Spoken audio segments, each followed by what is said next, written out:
Hi, good afternoon. I want to thank everyone for attending the Nonprofit Resource Hub webinar this afternoon, Virtual Fundraising During a Pandemic. My name is Christine Deska, co-founder of Nonprofit Sector Strategies. We are a proud founding member company of the Nonprofit Resource Hub, or NRH. And so who is NRH? NRH is a trade association whose mission is to serve, be a resource to, educate, and connect its members to the nonprofit community. At the same time, NRH serves the nonprofit sector as a bridge connecting nonprofit organizations to resources and to each other. So what do we do for nonprofits? We share a directory of vetted, trusted organizations that provide quality products, services, and education to the sector. We're continuously adding new associate members. Associate members go through a rigorous process to ensure their quality of service. Hosts networking sessions as well. We also host events to foster opportunities for collaboration, both with other like-minded nonprofit organizations and with leaders serving the sector. We also provide information and insight to the nonprofit sector to keep them informed about key issues and resources that exist within the sector. We also offer expert advice and consultation to the sector to help organizations effectively further their missions. And lastly, we aim to be that one-stop resource hub for nonprofits, providing a single access point for information. I mentioned that we're proud to be one of the 5 founding members at Nonprofit Sector Strategies. Our fellow founding members include Serini and Associates, Sir Tillman Ballin Attorneys, Triumph International, and Vanguard Insurance Agency. So an exciting update is that our new website is up and running, and we encourage all of the nonprofits on the webinar today to join us as a nonprofit partner. This is absolutely free. It's a super quick sign up, so we encourage you to go to our website, nonprofitresourcehub.org, and there's plenty of benefits there. You can add your own events to our calendar and get more publicity and attention there. You can add articles and resources posted to the site, and also check out the other resources there. And once you join, you can enjoy the other benefits and add your logo and mission to the site as well. I also want to thank all of our associate members for joining the Nonprofit Resource Hub. The associate members include PNP Staffing, Premier Payroll, Powered by Professionals, 5 Star Advertising, Morgan Stanley, Sterling Risk, Lee Nolan, Sir Tillman Ballin, and your part-time controller. We'll provide a survey at the end of this webinar, and so we really encourage you to fill it out. It helps us get better and better with the events and resources and information that we provide. So without further ado, I am really excited to introduce our speaker, Darren Port. He's the CEO and founder of Powered by Professionals. After going through a personal loss at a young age, Darren has spent his life volunteering and giving back. He now focuses on using his 25 plus years of fundraising experience to successfully raise money and coordinate events for national organizations, including the Sarcoma Foundation of America, the University of Maryland, the Diabetes Research Institute Foundation, the National Pancreas Foundation, and countless others. He first helped found a nonprofit in 2001 after dozens of friends were affected by the September 11th attacks. A Little Hope was created to raise money to advance the growth of children's grief support across the United States and has helped thousands of children over the last couple of decades. As of 2019, Darren has launched 12 other charitable organizations from scratch, helping a variety of causes. Powered by Professionals' mission is to make the world a better place by connecting people to volunteer opportunities that have meaning to them or by assisting them in creating and managing their own charitable organization.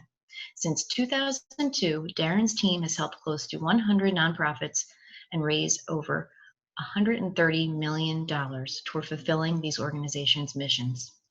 Powered by Professionals' goal is to help change the world through the visions of our charity partners by supporting their volunteers and founders with fundraising, event management, board development, strategic planning, direct mail back office support, and more. So today we're so excited to have Darren with us to focus on the event management aspect of things. And as we know now with this pandemic, this is transitioned into a virtual world of event planning. So thank you, Darren, and we're excited to have you here today. But welcome to this webinar. We appreciate everyone joining us. Thank you for taking some time out of your day to be a part of today's event. What we're going to do today is we're going to talk about what has been going on in the nonprofit space and how we've all been managing to to control or manage through this tricky time that we're all living through. Powered by Professionals has really worked to help nonprofits with fundraising, event management, and technology solutions during these times. And today, I'm going to walk you through some of the different technology that's available, as well as talk with you about the different fundraising tools and solutions I recommend and we recommend as a company, and then and give you some examples of some of the virtual events that we've created. We've actually created 12 virtual events in the last 52 days. So we've been busy at work producing these different events. These are everything from a run walk, a gala, almost like a pseudo concert, as well as some conferences. So you get an idea. We're getting to see all different aspects. We're getting an idea how people are doing things live. We're trying things pre-recorded, doing combinations of things, and that's what we'll talk about today. I'm going to take you through a PowerPoint presentation. We'll run through a number of slides. If you have questions throughout, I have one of my staff members who will be answering those questions during the presentation, and then I'm happy to address some of them at the end as well when we get through everything. But you'll be able to answer questions throughout in case you can't stay on the whole time. But like I said, we're going to talk about virtual events in a pandemic. My company was established in 2001, right around, I wrote a business plan right before 9/11, and ended up creating the business after 9/11 occurred. Let's just jump right in here. So what we're going to talk about, like I said, was technology. We're going to talk about engagement and planning and what does that look like. We're going to cover fundraising. How do you ask? When do you ask? How do you ask in this environment? What's appropriate, what's not appropriate, and how do you follow up? So, and then cost. Like, what's a budget you should be working off of? Budgeting is pretty important in this day and age because everyone's trying to cut their budgets because there's so much uncertainty.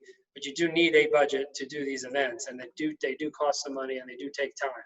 So I don't want people to think it's just real simple. You just record a couple of things, you press a button, and it comes out. It doesn't quite work that way. So let's talk about what that actually looks like. So from the technology side, there are a lot of platforms out there. We've used a number of them. We've studied a ton of them, but you'll get an idea of the different capabilities and the cost and the event structure. The list even on the screen here ranges from $25,000 for an event down to like $1,500 for an event. So it really is a dramatic range. And what you actually get from these different platforms is dramatic as well. Some are actual landing pages and websites where you can go and you're actually creating basically a new website for the event with a table of contents, with who's being recognized, who your sponsors are, ways they can chat, ways they can communicate directly with people who are at the event, tables that you can go to and sit at, breakout rooms. There's all these different functions. You can host your auction. You can have live donations. You can have a text donation compatibility. So there's a lot of different things, and we're going to talk about all of them. Some of them you can really customize. Others are kind of, it is what it is. You're going to get a few things, and you just have to work with what they give you. So that's when your budget comes into play in a big way. Some of them have the ability that you actually can talk to your backstage members without anyone else seeing that you have a conversation with the people getting awards. Some of them have more branding for their corporate sponsors. And then the registration process. Some do not have registration, so you may need to use registration through a different vehicle. You may already have registration tools that your organization uses, so that's something that may come into play. Now, another big piece is streaming. So some of these organizations, some of these technologies have the ability to stream and others don't. And one of the tools that we've used very effectively is Vimeo. Now, Vimeo has all different levels of tools that you can purchase from them. We've purchased one of their highest level streaming solution. It's an enterprise solution. And what that enables us to do is work with almost any of these platforms and stream the events through a Vimeo and at a very high quality. And then you can also have the event after and use it as something you can market with through the Vimeo platform. And then there's also some have technical support available, or organizations like ours get involved and we provide the technical support, or people can either email or call a number and we jump in and help people problem solve. But you'll see here, this is just an example of a chart that we put together when we're working with an organization, kind of to give them the different ideas of what you're going to get from different platforms. Some, again, are platforms, some are streaming solutions. Some people don't need all these bells and whistles. So what's one thing I strongly will recommend when I'm talking to people is not everybody needs all the things that are out there. So, and I think one thing that we've learned over these last 2 months or so, even or 8 months, is really is don't overcomplicate it. This is not a live event, and I think you just have to manage what that expectation is of what you're actually going to do. It can still be amazing, but what amazing is different. So think about what's most important to your organization. What's the messaging? What are you really trying to get across? Make sure your mission is very clear. Make sure people feel connected. Make sure the volunteers in your organization are part of the event in some way. But so you get an idea here of some of the things that these tech platforms provide. And I'm happy to talk to anybody about any of these afterwards. From a technology standpoint, there are apps as well. So some platforms actually have an app that comes with it. So as you log into the site, you can easily download the app and you can follow along on your phone. That can become very helpful if you're bidding on items in the silent auction while you're streaming the event. It's nice to have that. Many events don't really need an app. It's an unnecessary function. If you're doing a conference or something of that nature, an app becomes a little more relevant. Cadence is an example where they have an actual website, which is like a landing page, and they also have a great app, which is very user-friendly. So you can either stream the whole event through your phone, or you can look at some of the other components through your phone while you're watching the event on your computer or on your TV. From auction platform standpoint, we do recommend silent auctions. Live auctions we find to be very complicated in this new virtual world. Depending on the participation from your attendees and depending on what your audience normally does, a live auction can be very complicated, whereas a silent is something that can go on prior to the event, during the event, and post-event, which gives an opportunity for people to participate. And text-to-give programs are also very popular, and we highly recommend. And what's nice is these can be integrated into the platform. Some actual auction platforms have their own streaming solutions, like a One Cause and a GiveSmart, where you can actually do your virtual event right on their website. And then you can either stream through a Vimeo or you can use their platform. But it gives you the bare essentials to do your event and manage your cost. It depends again on the budget, on what the solution that's best for you will be. And then leveraging text messaging during the event and after the event to communicate with people who've actually attended. Again, if you have any questions throughout, because I can't interact with you right now, put them in the Q&A, and we have someone who'll be answering those questions for you. So logistics and attendee experience. So let's talk about this. So we highly recommend doing an e-blast. Pre-event emails are very important. With virtual events, there needs to be additional communication on how to do everything. So clear instructions on how to navigate the site is so critical in doing a virtual event. We've actually created videos that people can watch on how to, depending on how complicated the platform is that you choose to go with for your organization, is actually creating a user guide. And that can be sent out a couple days in advance. It can be sent out 10 minutes before, 15 minutes before. It can be available right on the site where you kind of reference it and people can click on it and it walks you through the different things that they can do during the event. So those are things that are important. And you also want to make sure there's tech support. People understand, how do I ask a question if I have a problem? So they can quickly ask. We've actually been pretty lucky so far, or maybe not lucky, maybe good, I would say, because we've been able to have very few requests for tech support during the events that we've done. And that a lot has to do with the instructions and making sure it's very clear and also not making it overly complicated.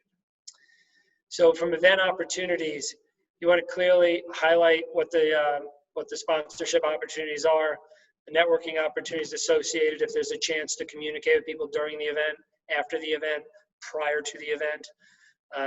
If there's a journal of some sort, I want people to understand how that works. When will those slides be on the screen? Each event will have a different focus depending on the audience you're addressing and what you're trying to do. I had a call the other day. They want to have this wow event with major entertainers.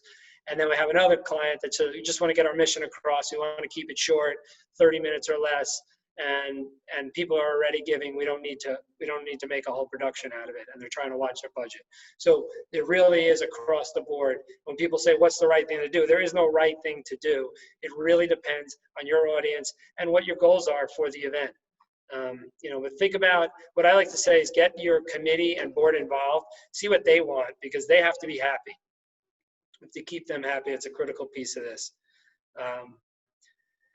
One thing I would say, outlining the run of show for the evening so guests can view when things are going to happen.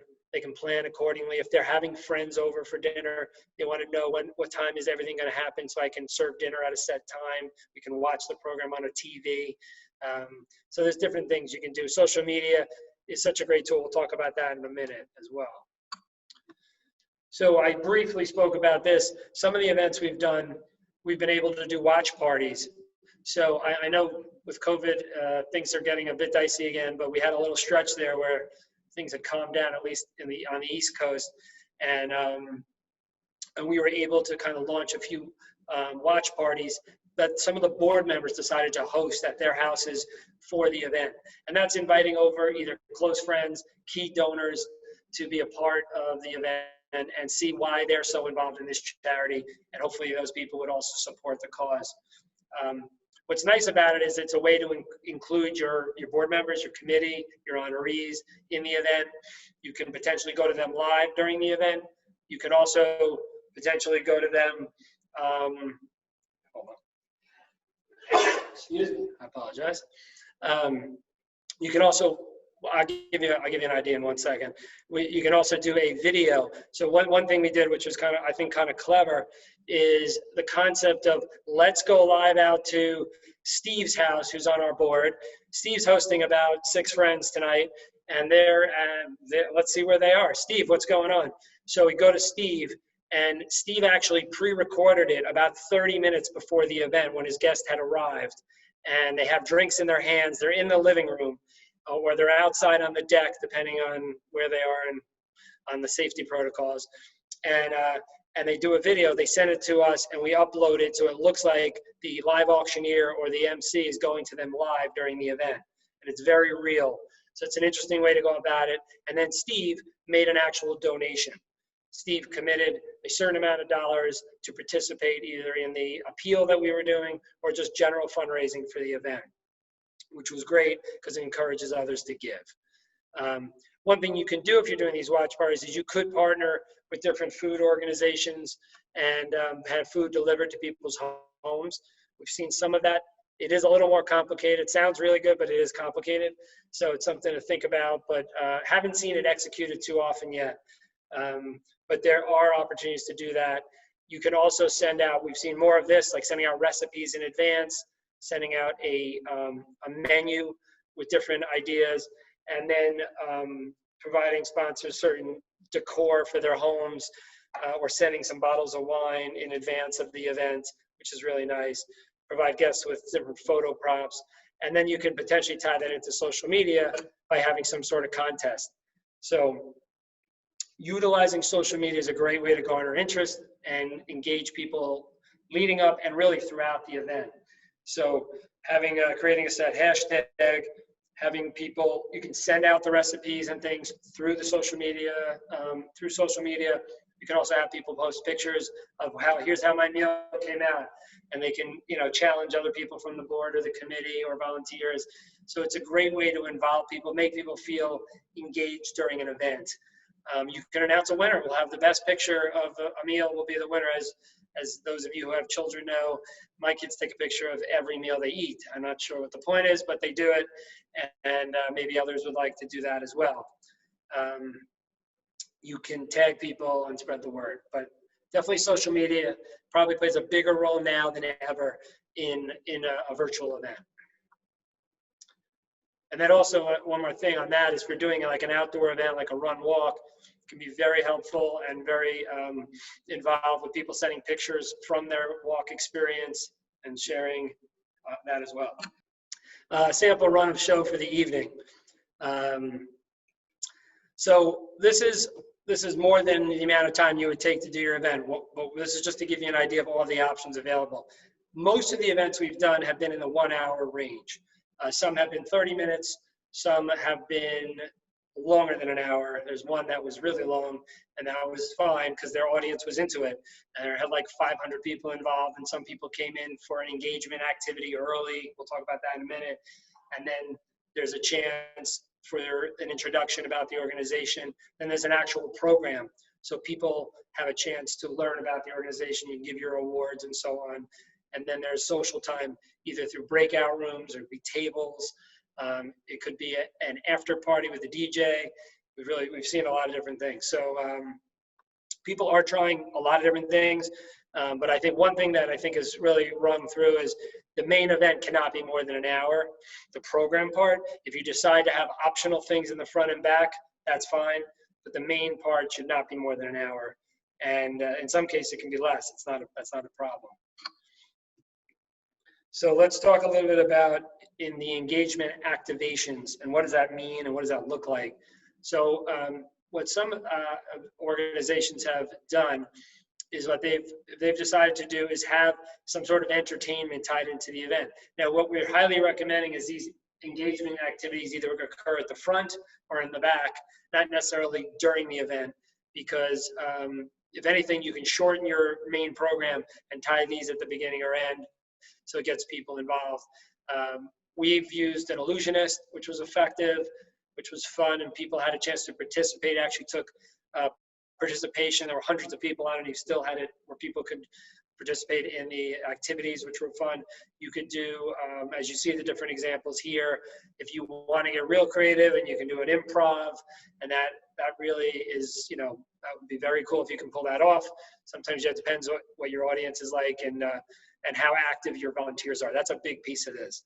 If you have nobody active, you don't need to do breakout sessions because nobody really wants to go to the breakout session. So keep that in mind. Depending on who's involved, that plays a big role. You can also have, if you're working with a health organization or some topic where you're going to have an incredibly important speaker that maybe the VIPs only get, those people will have access to a special room, or people will be dropped into a room to hear this person speak, or it might be a chance for VIPs to have a one-on-one with the executive director of the organization. We've seen some of that as well. So there's a lot of different ways to engage supporters and have them actively involved.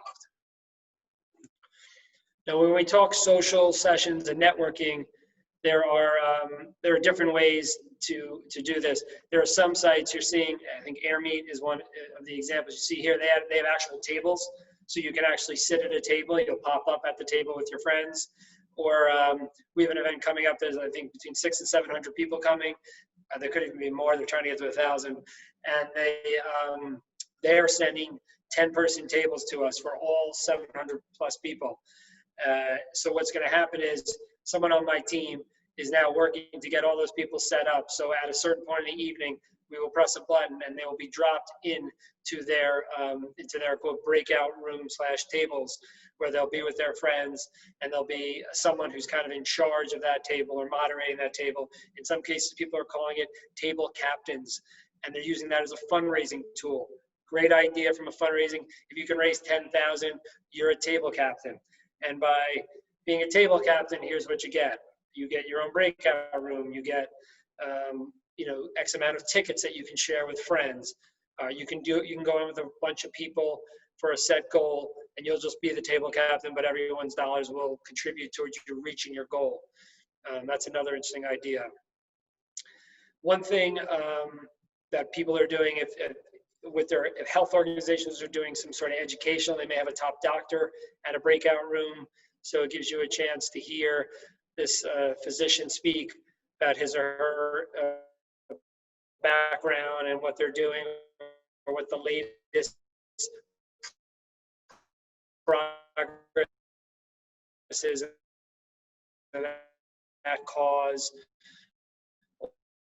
or it could be other issues, or other, make it optional. Party, a dinner party.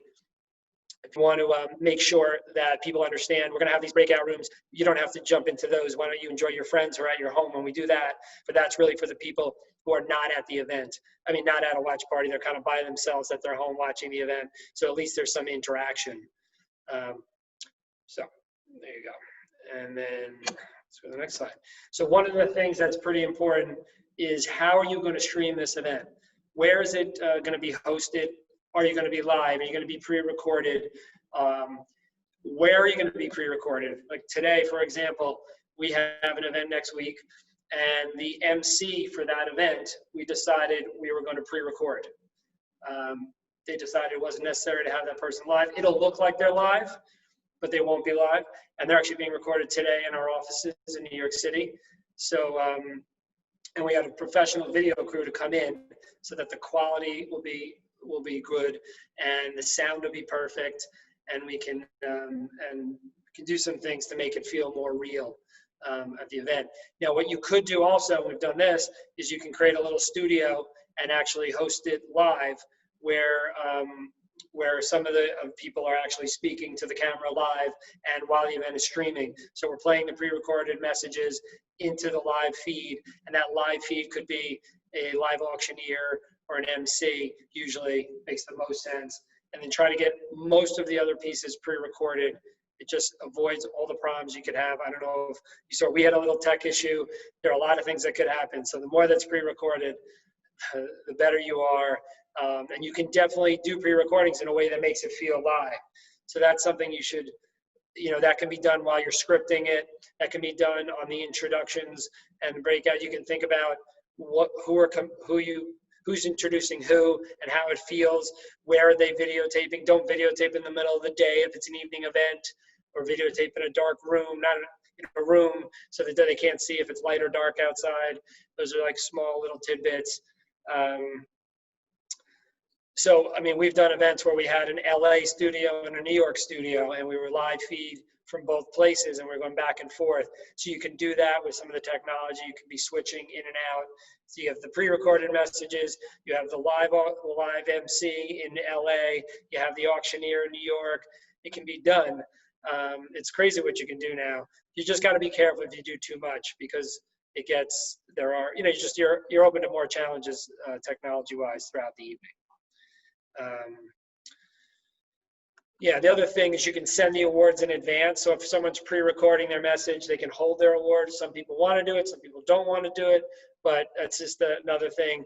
They can say, thank you so much for giving me the XYZ award, and they hold the award up for 10 seconds, and then they put the award down and keep talking. That's another thing. You can also do a picture with them of the award and put the picture up while they're talking or after they speak. So there's different ways to incorporate that as well. So some of the things I would say on a video or collage, videos are so important and so critical to leverage when creating these events. Video footage from your programs, video footage from key experts in your field, video footage from the honorees, video footage from the volunteers that are actively involved in your cause. And getting them to pre-record things is very effective and can be mixed, and you can do a lot of creative things. You can have all of them on one video together. Once we get the little different video pieces, you can put it all together. We had a band playing. It was unbelievable the other night. I'll share some links with everyone after so you can see some of the events we did. They had a full band there must have been 10 pieces of the band all in different places, and it was playing, and it sounded amazing. Not easy to do, but there are things you can do that are very cool. And from the video shout outs, you can, one thing we did at a recent event was we incorporated volunteers from around the country who had who are very involved. So we took a local event and made it national. That's a big thing to do now. You may have most of your supporters in New York or Chicago, or wherever the city is that you're located, and or Long Island, whatever it may be, but they have family in Richmond, Virginia, or in Chicago, or in LA, and those people can be a part of the event. And if you have a volunteer out there who's active and who maybe raised some money or was willing to do a mailing out to their contacts, or maybe is having a watch party, you can get a pre-recorded message from them saying, we're so glad to be a part, we're so glad to support, thank you all for being here. And now they feel so connected and so a part of your organization that you included them in your virtual event. So it's something to strongly consider and a great way to involve others and make it feel like a big community. I think that's a big piece, is you want your event to come across as a community, and others feel involved. One thing we've done a lot of the run walks is we've done photos, so people can text in photos throughout the event while they're on their walk, while they're on their run. You can do it at a evening event as well, and those pictures go into a collage or a photo mosaic, and then they actually have a message, and then we show that at the end of the night, and then you can share it after the event as well. And if they put their mouse over it, all the pictures will get larger, and you'll see pictures of all these different people that were at the event. It's pretty cool. And yeah, it's a nice piece for like an after event email that you send out to show people how great the event was. And you'll see, it's an example up on the right on the screen. That's from a virtual photo booth that we had at one of the events. That was a national event where they were very active and they were very into it. So people were drinking and having a great time and taking pictures. And there were different virtual backgrounds you could pick. You could pick the background they want. You could have no background. And then we put them all together in a collage, which was kind of fun for people.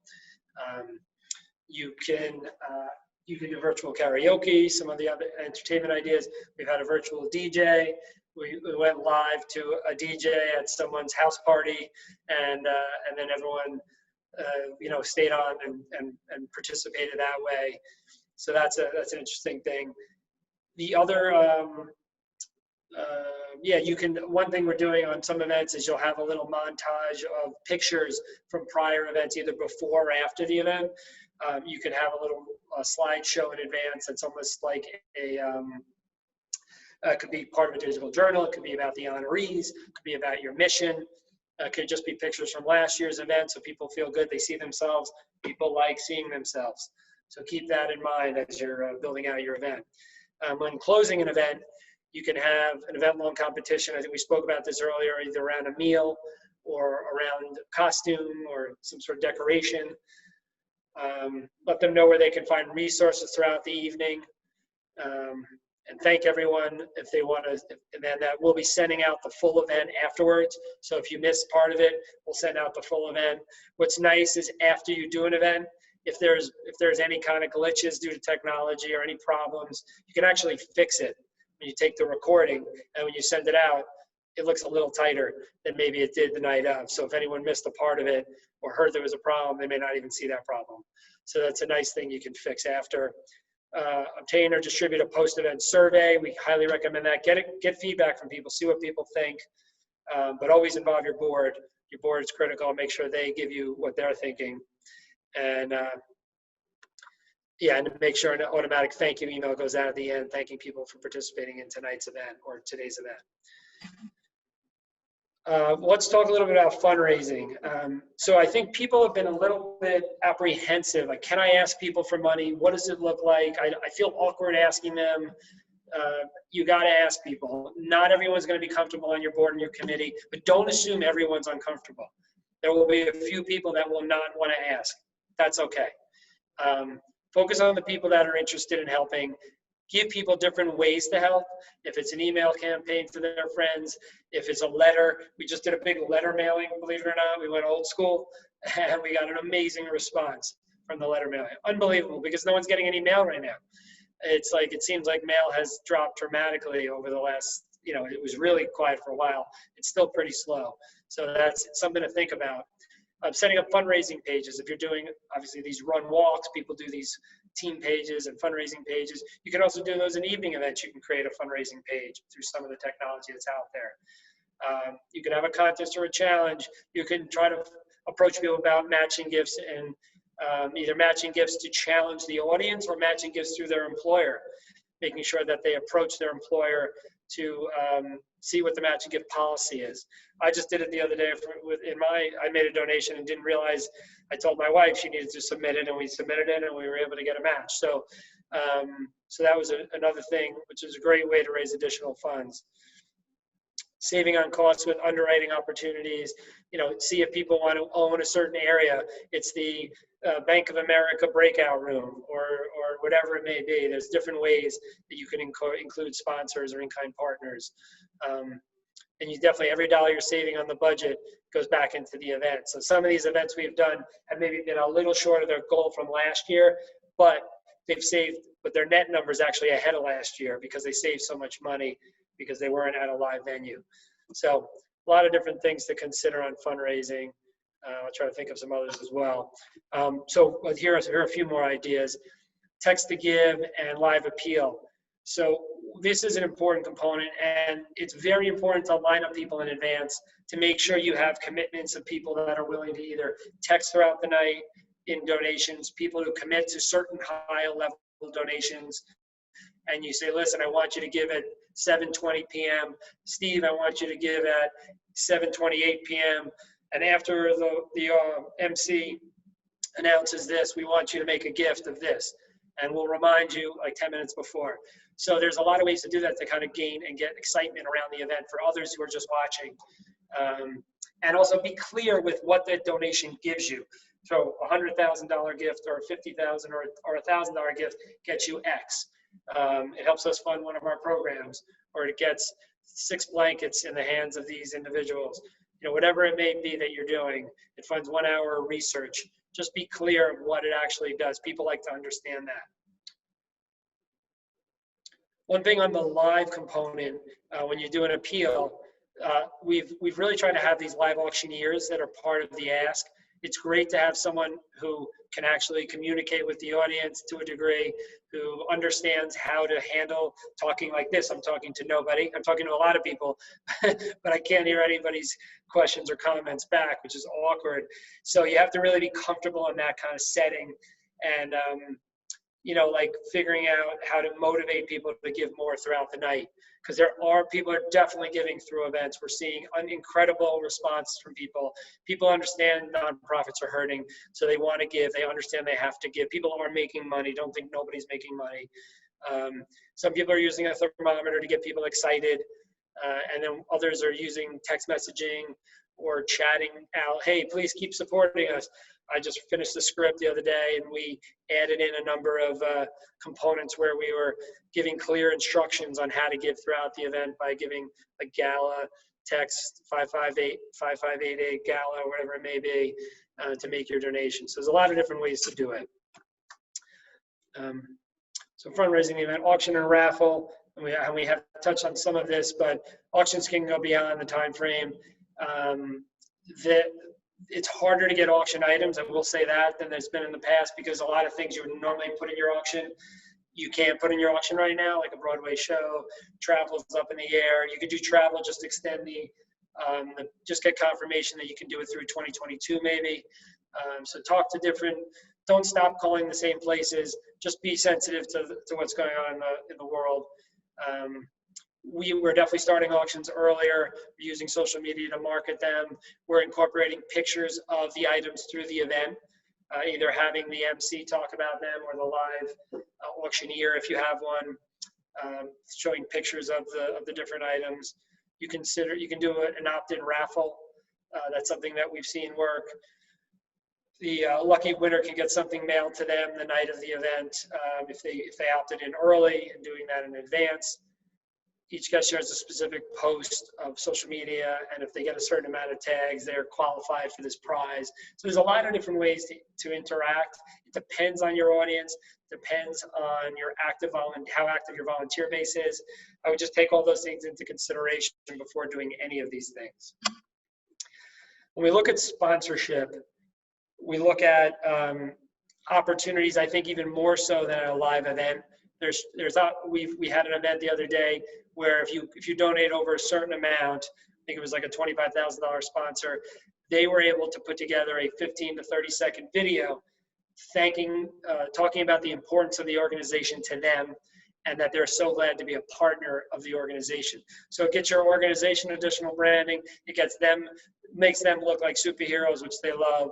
And most people are not taking us up on those videos, but the few that are loving it.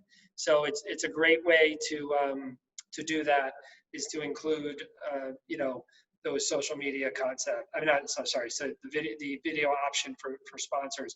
Another thing is to have something sent to people's homes in advance. There's a cost to this. You have to figure out your budget for this one, but you may want to send either swag or some specific item, and then the box could be even branded. It could be your logo, but it also could be the logos of your top sponsors over a certain level, or whatever it may be. You can have some that have a streaming function, almost like a Bloomberg across the bottom, and it's streaming all the logos of the sponsors for the event. Like we talked about, there can be a sponsor of a specific breakout room. So there's a lot of different things you can do. Another thing is an email in advance of the event thanking the sponsors, but you can also have an email specifically from one of the sponsors, or a short video that's sent out to everybody about the event from one of your sponsors. So there's a lot of different ways to incorporate them. Think about that. And you'll include them in the digital journal like you would normally as well. So how do we ensure it feels like your event? Branding beyond the standard branding. You want to make sure that on all the materials that it's very clear where to go for the event, and that your branding is clear on things that you send out in advance, the know before you go. We always send out a know before you go, which is an opportunity to let people know exactly what to expect that evening, really clear instructions. Enhancing the digital journal gives you a good opportunity to do that, being that the whole event is virtual, as opposed to just being on a screen when no one's paying attention at the live event. Visuals behind the speakers, use an organization branded virtual background, kind of like I'm doing right now. This is a nice thing to do, and you can do that with certain speakers to consider that. You can do it. You can do people in front of your step and repeat while they're speaking. We've done that as well. You can also take your logo and superimpose it on the backdrop. If you just have a natural backdrop with great lighting, you can just put the logo in so it's on every slide. I mean, throughout the program, your logo is branding. That's important. So bottlenecks and things that you want to do, that you want to avoid, I should say, and challenges, setting up and coordinating all logistical components. Using too much technology is not a good idea. So be smart about it. Do not try to do too much. I cannot emphasize that enough. It doesn't mean we couldn't do it or you couldn't do it, but just be smart about what you're asking your participants to do, and their time, their patience level, and their bandwidth, if you will. So, and making sure it's very clear the steps they need to take, and just don't make it complicated, and there'll be very few problems. Keeping guests engaged throughout the run of show when it's flowing, addressing people who have also bought tickets for the live event. If you've purchased, this is almost not an issue now, but if people purchased tickets in the spring and you moved your event to the fall, you want to make sure you've really communicated with those individuals so they understand, hey, for your ticket you purchased, you get this. This is what you can expect. And you should also offer if they want their money back. Most people will not take their money back, but you should offer it just to be nice.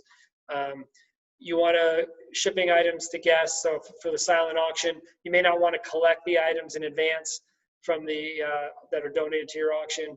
You may want to actually wait and have it shipped directly from the actual donor, or get the items and then ship them out to the winners after the event. So you can also obtaining pre-recorded video, needed material from future participants. We always recommend, if you're gonna do a live component, that you actually pre-record the live person, just to make sure in case there's a problem where there's major outages, you'd still have that person ready to go in a pre-recorded fashion. So that's something to think about as well. All right. Budgets. I do want to talk about this, and I'll wrap up in 2 minutes. So when we talk budgets, it is so critical. I kind of work backwards when I talk to different organizations. What is your budget? And then we'll tell you what you can do. or give us a range of what you think that budget can be, and then we'll tell you what you get for that. Because understanding the platforms and what they can do are so critical. Seeing what you don't really need, or where you can cut things out, or seeing how you can do things more efficiently, are also things that should be discussed. You're definitely going to save money from your live event unless you start sending tons of food to people's homes and alcohol and boxes of stuff. You're going to save money. So the question is, how do you still do it in a great, exciting way, but manage the budget? So there's video production costs. I say, be careful on the video. You can get video production at lower cost. Don't think you have to spend $20,000 on video production. There are plenty of videographers available who are willing to help, especially for charity work. And it's just being organized with what you're asking them to do. Do a lot of the work so they don't have to do it, and just give them the set assignments you need. We found that to be really effective. And then use videos to promote your events. That's something I didn't talk about, I meant to, is that we've done pre-event videos that kind of walk people through what to expect the night of, and use it as a marketing and exciting, hey, can't wait to see you. Here are some of the exciting things you're going to see at our event. Alec Baldwin's going to be there, and this person's going to be there, and maybe your MC is the one on the video, and maybe you talk about different things, or we give some clear instruction as well. So that's an important function you can bring up, as well as kind of like brief instructions on what to happen.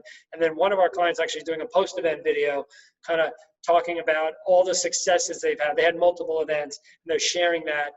Like, here's the amount of money we raised. Here's how many people participated. Here's like and showing all the honorees across the screen. It's pretty cool, and it continues to brand your organization. So think about that, and we're happy to answer any questions that you have.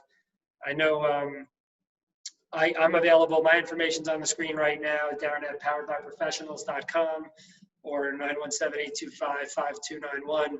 Happy to talk to anyone about anything. Feel free, there are free resources on our website at virtualnonprofitevents.com or poweredbyprofessionals.com.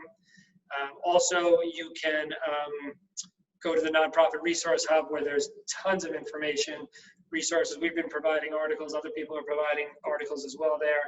And feel free to reach out. I'm happy to share. We're going to try to share this PowerPoint with everyone as well, but we can also share some links of some of the events that we've produced, just so you get an idea of how we transition from one area to the next, the importance of transitions, and things like that. So from that standpoint, thank you so much for being a part of it. Really appreciate it. Please stay safe in this crazy world we're living in.